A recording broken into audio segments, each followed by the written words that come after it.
Envoy's Virtual Front Desk allows receptionists to connect with visitors or traveling employees at any location where an iPad kiosk is enabled. It's easy to answer a call. You just need a device and a stable internet connection. Let's go through answering a virtual front desk call together. Before you can answer a call, it's important to make sure that you have your notification preferences set up. You can check these on your web dashboard or on Envoy Mobile under Notification Settings. Potential notification methods include SMS or email. If your company uses Microsoft Teams or Slack, you can also receive call links there.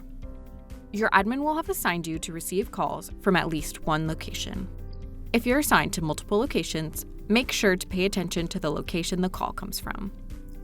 When someone taps on the Call for Assistance button on the kiosk, you'll receive a notification with a link to the live call. Once the call connects, you should see the feed from the kiosk. By default, your microphone and video are off, so your guests won't be able to hear or see you immediately. Turn your mic and/or video on and say hi. Once you've assisted the guest, either party can end the call. Say your goodbyes, then click or tap the End Call button. You'll see a confirmation message that the call has ended.